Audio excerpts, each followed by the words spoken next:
ছোট্ট মেঘ। ছোট্ট মেঘ আকাশে ভেসে বেড়ায়। এখনো তার বয়স হয়নি, সবে মাত্র কটা দিন হলো। সে জানে না কোথা থেকে এসেছে সে এখানে। সে জানে না কোথায় যেতে হবে, সবে তো কটা দিনই হলো। এরই মধ্যে সে দেখে চিনতে পেরেছে তার দাদা দিদিদের। তারাও তো তার মতো আকাশে ভেসে বেড়ায়। একদিন ওই রকম এক বড় মেঘ এলো তার কাছে, শরীরটা ভারী ভারী। জল ভরা মেঘ বলল, তুমি আমার ছোট বোন, আমি তোমার বড় ভাই। এখন থেকে আকাশের পাড়ায় তুমি ঘুরে বেড়াবে, তোমাকে কেউ কিছু বলবে না। ছোট মেঘ বলল, তোমার শরীরটা এত ভারী ভারী কেন? বড় মেঘ বলল, আমার শরীরে জুড়ে জলকণা। তুমি যখন বড় হবে আমার মতো, তোমার শরীরেও জলকণা পড়ে যাবে আমার মতো। তখন তুমি দেশে দেশে ঘুরে বেড়াবে। এবার ছোট মেঘ বলল, দেশে দেশে মানে? বড় মেঘ বলল, ও ও তাও বুঝলে না? এই পৃথিবী জুড়ে কত শহর, গ্রাম, কত দেশ, কত মহাদেশ, কত মানুষ, কত ছেলে, কত মেয়ে। তারা সবাই যেখানে থাকে সেটাই তো তাদের দেশ। ছোট মেঘ অবাক হয়ে শোনে বড় মেঘ দাদার গল্প। ছোট মেঘ বলে, তোমার খুব মজা তাই না, যখন দেশে দেশে ঘুরে বেড়াও? বড় মেঘ বলল, মজা তো হবেই, তবে তা কিছুদিনের জন্য। তারপরেই আমরা সবাই ফুরিয়ে যাই, হারিয়ে যাই।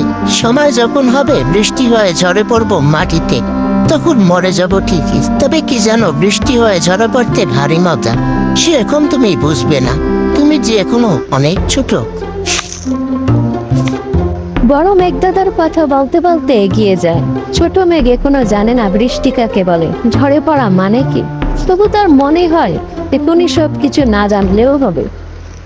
আর একদিনের কথা, সেদিন ওর সামনে উড়ে এসে এক হালকা সোনালি রঙের মেঘ। বলবো, তুমি আমার বোন, আমি তোমার বড় দিদি।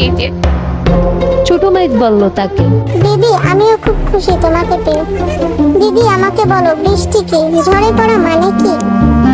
মেঘ দিদি বলল, তুমি আমি যখন বাতাস থেকে বেশি করে জলকণা খেয়ে ফেলি, তখনই আমাদের শরীরে জল ঢুকে যায়।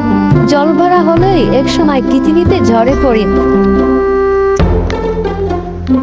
তখন তাকে বৃষ্টি বলে, বুঝলে? ছোট মেঘ শোনে মেঘ দিদির কথা। মেঘ দিদি আরো বলে, তোর খুব সুন্দর শরীর, বাতাস থেকে বেশি বেশি জল কখনোই খেয়ে নিবি না, তাহলে বৃষ্টি হয়ে ঝরবি না। অনেকদিন বেঁচে থাকতে পারবি, তাহলে জলমল শরীরে আকাশে উড়ে বেড়াবে। তোকে কি সুন্দর লাগবে দেখতে, পৃথিবীর ছেলে মেয়েরা অবাক হয়ে তোকে দেখবে। মেঘ দাদা মেঘ দিদির কথা শুনে ছোট মেঘ বড় হয়ে ওঠে। তবু এখন সে অনেক কিছু বুঝতে উঠতে পারে না।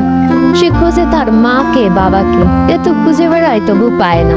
মনে দুঃখ হয়, দুঃখ হবেই বা না কেন। মা বাবার আদর এখনো তার চোখে। ছোট মেঘ এখন আর ছোট নয়, সেও দেখতে দেখতে বড় হয়ে গেছে। একদিন উড়তে উড়তে ভাসতে ভাসতে পৌঁছে গেল এক গরমের দেশে। সে চেয়ে দেখলো তার মেঘ দিদি আর মেঘ বোনেরা বেশ ভেসে বেড়াচ্ছে। গরম দেশে ভেসে বেড়াতে তাদের খুব ভালো লাগে। ভাসতে ভাসতে ছোট মেঘের চোখ গেল মাটির পৃথিবীতে। দেখলো কত মানুষ আকাশের দিকে তাকিয়ে আছে। তারা নাকি বৃষ্টি চায়, যা মেঘেরাই দিতে পারে।